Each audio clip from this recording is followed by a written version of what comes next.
Hello, everybody, and welcome back to the Allen Hour. Today, we have an awesome episode of Allen's Key Picks where we're going to discuss all college football this weekend. We got the championship games for the conferences. We got the college football playoff selection committee deciding the field and who's going to be in on Sunday. It's an exciting weekend in college football, and I want to take you through it all. So let's get into it here on Allen's Key Picks, the third edition of this show.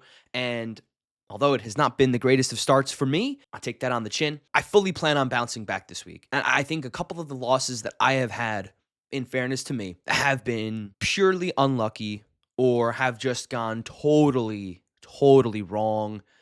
And I feel that I should be given the benefit of the doubt on a couple of them. And specifically, I'm talking about Louisville, which if you watched not this past week, I didn't do last week because of the holiday. I had friends over for the weekend, visiting from town and family as well. The week before that, I had Louisville over SMU plus the 3 points. I recorded that Friday at around 3 o'clock, 4 o'clock in the afternoon, and I edited and put that up probably around 5 o'clock.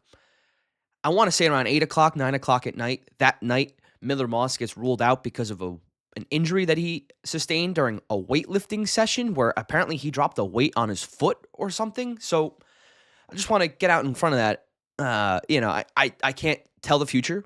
And quite frankly, it's an unlucky circumstance. But for me, I would not have bet the Louisville plus 3. I probably would have stayed away from the game in general. So just unlucky there on all fronts. So I'm sorry if you bet that game. I'm sorry I bet it as well. And had I known that Miller Moss would get hurt, I would not have touched the game. In fact, maybe I would have taken SMU, if anything, but I probably would not have taken the game. Secondly, Alabama and that Oklahoma game.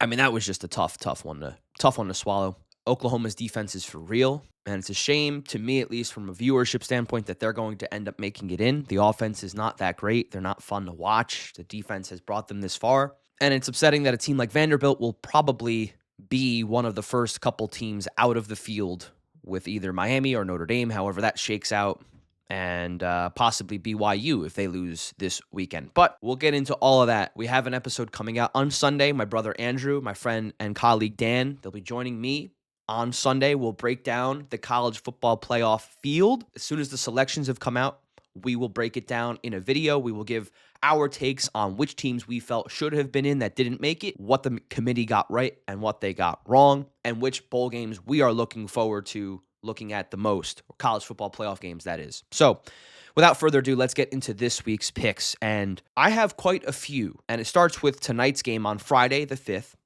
North Texas at Tulane in the American Conference Championship game. Now, this is not a neutral site game like all the other championships games are held for the Power Four. This is a true home game for Tulane.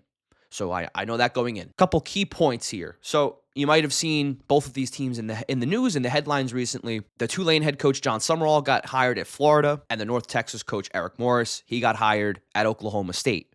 So those guys are moving on to new jobs when this season ends. But those teams are allowing them to coach out the rest of the seasons with their current teams. So there's no coaching advantage. There's no Ole Miss with Lane Kiffin's situation where Lane Kiffin just dropped and left everything behind and threatened to take offensive staff members, and we'll talk about that on Sunday too. But there's none of that in this game. So you have both teams with their full rosters and their full coaching staffs. So nothing to worry about there. A couple big things that stick out to me. Tulane is a run-heavy offense, and North Texas can't stop the run. That's the biggest thing that stood out to me.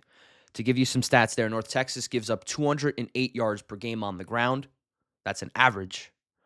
And Tulane runs for about 170 yards per game on the ground. So that could be an area where Tulane maybe exposes North Texas. But besides that, I do have full confidence North Texas covers this minus 2.5 point spread. That's what they're currently sitting at right now as of Friday the 5th. And again, the game is at Tulane. So this would suggest if it was at North Texas, it would probably be a 5-6 point spread in favor of the Mean Green. So I think they have the much better offense, night and day. I mean, you're talking about a team that averages just shy of 50 points per game this year. I mean, that's pretty insane to me. 47 points per game to be exact. Tulane, just averages 28.7 points per game. So you have two very different offenses, one that really likes to run the ball and one that just throws the ball, but can also run the ball. You have an all-around offense, and that's what this bet is. I'm betting on the team that just has the far better offense. And I know I gave you that rushing statistic for North Texas defensively, but when you look at points per game given up, they're very comparable between Tulane and North Texas. Okay, North Texas sitting at 24.2 points per game given up, and Tulane sitting at 22.8. So about a difference of a point or two. So not a big difference. But when you're looking at the offenses and it's about a 20-point gap, my eyes see that, and it sticks out to me. And if you watch North Texas this year, they are one of the few teams that can really just go up and down the field at will and score, in large part because of their quarterback, Drew Mestemaker, and his ability to throw the ball through the air as effectively as he does. So this bet is solely on North Texas and their offense, and Hawkins, the running back, who leads the FBS in rushing touchdowns. Yes, you heard me right. He's ahead of Jeremiah Love, ahead of Lacey with Ole Miss. He's at his 23 on the year. This bet is banking on Drew Mestemaker, head coach Eric Morris, creating an offensive game plan that just Tulane's defense cannot stop and Tulane's offense cannot just keep up. So I'm taking North Texas minus the 2.5 in the American Conference Championship. And if Duke were to win against Virginia, well, hell, North Texas might be in the playoffs. So you have to remember, these guys are playing for playoff berths as well, because if Virginia loses the ACC championship game, now all of a sudden it's very likely that two group of 5 teams get in. Now, whether that be James Madison or whether that be Tulane or whether that be North Texas. In this game here, we'll know. It'll be one of those two, the winner. The winner will essentially be the one considered. But they're currently ranked ahead, both of these teams are, ahead of JMU. So theoretically, if the winner wins, when the winner wins this game, they will be the first G5 team on the priority list to get in. And again, there is one G5 team that does get in. So if Virginia wins and they get the ACC bid, there's still one qualifying automatic bid that goes to the group of 5. And with how the rankings are shaping up right now, Tulane ranked 20th, North Texas ranked 24th, JMU ranked 25th. So if Tulane were to win, they would get the bid. But if North Texas were to win, they would likely get the bid unless the committee, for some reason, felt James Madison after this week's game, because they also have to play Troy in the Sun Belt, for whatever reason, if they felt they had a much better and dominant performance and looked like the better team, maybe they jumped them ahead of North Texas. But my point being in all of this, North Texas has the second best chance, or I would say the best chance. North Texas has the best chance to get that group of 5 bid. They're favored in this game. And if they are to win, there's a good chance they win by putting up 50 points, and James Madison won't jump them in the rankings. So they would get the group of 5 bid because they're the highest seeded group of 5 team remaining. So North Texas minus 2.5. Take that to the bank. Now, I am not touching this BYU Texas Tech game. I know people are going to want a pick on that possibly. If I had to pick something, it would be Tech minus 12.5. It's a big spread, but they played earlier in the year. It was a 22-point win at home for Texas Tech. That defense is legit. They have a ton of money poured into that defense, and I just don't think that BYU on a neutral site and on the road is the same team that we see when they play at home. So I just don't see Texas Tech's defense surrendering too many points in this game. I know BYU, you could say, is playing for a playoff berth, because if they win, they make it a nightmare for the committee to figure out who makes this field with Notre Dame and Miami and all those pieces moving around. But I just think Texas Tech, again, this is their first ever Big 12 championship game. I understand BYU is playing for a playoff berth here, but Texas Tech is playing for school history as well. So there's both teams have motivation to win this game. And I think Texas Tech just has the better quarterback, the much better defense. And I think on a neutral site, indoors especially, it will come down to the better defense and who can create more stops. And I think Texas Tech defensively is one of the best in football, up there with Ohio State and with Indiana. So I would take Texas Tech minus 12.5. But again, that's a lean and not one of my more confident picks this weekend. I'm going back to the well, though, with Georgia-Bama in the SEC championship game. Again, this is neutral site in Atlanta, Georgia, where the Falcons play. I'm going back to the well with Bama plus the 2.5. I've been on them quite often this year. I've also been on Georgia this year. You think about the Georgia-Texas game, you think about Bama-Oklahoma. I've been on both sides of this. And this is as close of a spread as it gets. And I think the Kirby Smart Alabama curse is for real. I know if you don't believe in that, then maybe you don't take as much stock into what I'm about to say. But Kirby Smart is 0-4 all time against Alabama in the SEC championship game, albeit all against Nick Saban. And you would be right to push back and say, well, Nick Saban's no longer there, so throw that stat out. But he's also 0-2 against Kalen DeBoer since Alabama hired him last season.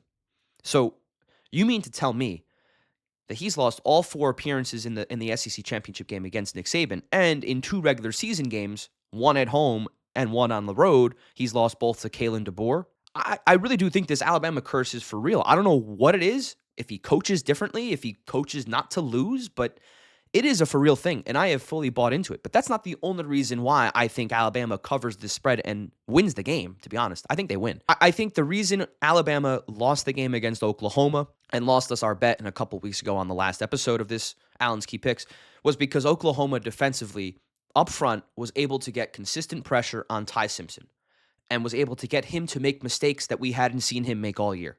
Again, going into that game, he had 1 interception. And I believe he threw one, and he also fumbled in that Oklahoma game. So because of the consistent pressure from Oklahoma, they were able to get Ty Simpson to make those timely mistakes and put their offense in good field position to go in and score, right? And get the win in Tuscaloosa. Georgia this year, defensively, is not the same defense that we have seen in years past, those championship roster defenses. Not close, okay? And my worry is that Georgia up front won't be able to get the pressure needed for Ty Simpson to make those mistakes like he did in the Oklahoma game. So my feel is that because of that, Ty Simpson will have more time to throw. And I think that the secondary is susceptible to giving up big plays. And if Alabama gets Ryan Williams more involved in this offense, we saw what he did last year against Georgia. It was the Ryan Williams showcase game. So I do think that this is a good spot to bet Bama because people might look down on them a little bit with how they've looked against Auburn and how they looked against Oklahoma in recent weeks. But I really do think the Georgia defense holds them back in this game. And I think Alabama will take advantage of that offensively. And I think it'll be a really good game. I think it's going to be an SEC championship classic. By no means do I think Alabama wins this game big. I think it's a close game to the end. But I do think Alabama wins the game. So I will take the points just in case Georgia gets a game-winning field goal and wins by a couple of points. I have my bases covered here. But I do think Bama wins this game. So I will take them plus 2.5. On Saturday, it's the Big Ten championship game between the Ohio State Buckeyes and the Indiana Hoosiers. Indiana ranked 2, Ohio State ranked 1 in the country. Both teams will be in the playoff no matter who wins, no matter who loses. Obviously, the winner gets the automatic bid, but the loser will not fall out of the field. And I would be shocked if the loser fell out of the top 4, to be quite honest. They're both 12-0. And losing to either the number 1 team or the number 2 team in the country should not move you down more than 2 or 3 spots. But I do like Ohio State minus the 4 points in this game. That's where the line is. I like it a lot. I say this because Indiana this season, I've been on them quite a few times, including last week. I know I didn't make a video, but I did have them laying 28 points, I believe it was, against Purdue, and they won big time, 56-3. So you might think, I've been on Indiana most of this year. Why am I going against them now? And it's a fair question. What it comes down to for me, Indiana this year at times, the offense has looked like it can be stopped for a moment of time. It has not been 70-3 every week. Yes, there have been quite a few of those, but there have been 27-24 against Penn State, 31-7 against Wisconsin, but that game was 10-7 at the half, right? So you see these halves of football that Indiana plays, and they eventually pull away. But this is Ohio State they're playing. They are playing the undisputed number 1 defense in the country. There is no doubt about it. They average 7 points per game allowed. I mean, it's unheard of what Ohio State defensively is doing on this consistent of a basis. So because of Indiana's offense being susceptible to sputtering out at times during games, I think Ohio State's defense will prevail as the best unit on the field in this game. And the one game that I look at is the Wisconsin game. 10-7 was the score at the half. Wisconsin was able to generate pressure and sack Fernando Mendoza 5 times in the game. And it's a huge reason as to why they had to punt the ball so many times in that first half. and give the ball back to Wisconsin. Now, Wisconsin's not a good football team. They did trend upwards at the end of the year, but that's an offense that's not equipped enough to be able to take advantage of all of those drive-ending sacks and go down and make drives out of it and touchdown drives. Ohio State is. Julian Sayin, Jeremiah Smith, Carnell Tate, you name it. Bo Jackson, and no, not the one that we know from snapping his bat over his helmet in baseball or from the video games back then. No, different Bo Jackson. But these guys are legit. And Indiana, as good as they've been this year, they have not played a defense like this all season long. And you could say Oregon, maybe. Like, that's their best team that they've played, and I don't discount that win at all. At Oregon is a huge win for Indiana. But defensively speaking, Ohio State is a different breed. And I do think Indiana's offense at times will sputter out. And I do believe that Indiana's defense, while they're very good and they're no slouch, I think Ohio State takes care of business too. You have to remember, this team hadn't beat Michigan in 4 years. They finally beat them last week. But what does that mean? It means they haven't been to a Big Ten championship game either because Michigan just kept taking their spot. And last year it was Penn State and Oregon because Michigan was not a good football team and they just played spoiler. Ohio State hasn't been to a Big Ten championship game since 2020 when they beat Northwestern. So that was during the shortened year. But ever since the 2021 season, they have not been there. And this is a totally new unit. They want to win. They want to win this game. You got Jeremiah Smith, again, was not in that game last year. Carnell Tate, not in that game last year. But you also have Julian Sayin, who I think is a better quarterback than Will Howard. And I know Will Howard won them that national championship game and was a big reason why. But Julian Sayin's a different breed. And I think that Indiana, although you might view it as a home game, as the game is in Indianapolis at the Colts Stadium, I just think the better defense prevails. And 4 points is not a big spread to me. I know you might want the 3 points, so if you want to buy it down to 3, go for it. But I do think Ohio State wins this game in the range of 27-20, 28-20, 24-17. You get my drift. Let's hope it's not 24-20 so we don't push. But I do think they have the defense well equipped enough to keep Indiana at around that 20-point mark and under. And I think offensively speaking, Ohio State can put up 24 plus in this game, and it's indoor as well. So this game will come down to who gets more stops on defense and who can make the big play on defense in an inside arena or a stadium where the offenses will likely flourish. Now moving on to the ACC championship game. The spread is 4 in favor of Virginia. Again, this is recorded on the 5th, so things might change up until Saturday. But it is in favor of Virginia right now at 4. The game is in North Carolina where the Panthers play. Virginia, if they win, they're in. They're in the playoff. They get the automatic bid for the ACC because they're currently ranked 17th. So they're ahead of the group of 5 teams. If Duke were to win, unranked Duke, heading into this game at 7-5, finishing the year at 8-5, they will not get in. So this outcome can really shape what the football playoff looks like heading into Sunday for the committee to make their decision on who makes it in. If I had to pick a team to win, I do think Virginia wins the game. I don't like Duke's I don't like Duke's offense in the terms of I can't trust Duke's offense. They turn the ball over way too many times for me to bet them in the spread because I've seen it before this year where they're hanging close with teams, but their offense just continues to turn the ball over and give the other team more chances in their own area to go and run up the score a little bit. So I'm not picking a side here, but what I am picking is the over in the game, 57.5. Okay, a coworker of mine brought this pick towards me, and he liked it, and so I looked into it. And the more I thought about it, I agreed with him. Both teams obviously want to win the game. Virginia knows if they win, they are in. They will do whatever it takes to score as many points as they can. I don't care what the scenario is. They're hunting for points. And Duke, as it is, has a good offense. And I know I said they turn it over, but they can score. To give you some background on this game as well, they played earlier in the season on November 15th, so very recently. The game was at Duke. The final score, Virginia won 34-17. So the over did not hit, coming in at just 51 points there. Came up 6 points shy. Chandler Morris for Virginia in the game against Duke had 316 yards, 2 touchdowns, 2 picks. And Darian Mensah, who's been great on the year with 28 touchdowns, 4 interceptions, had 213 yards and 1 touchdown in the game against Virginia. So I do think that those numbers will increase. So I think given that Virginia has incentive to win this game to make the playoff, and because Duke's offense can really score, I think this over soars. So to recap, My picks for this weekend, I have North Texas tonight -2.5 against Tulane. I have a slight lean on Texas Tech -12.5 against BYU this weekend. I got Bama plus the 2.5 against Georgia. I have Ohio State -4 against the Indiana Hoosiers. And to round everything out, I have the over 57.5 in the Duke-Virginia ACC championship game. So that'll do it for this week's edition of Allen's Key Picks. Make sure you stay tuned for all the games this weekend. They're going to be great.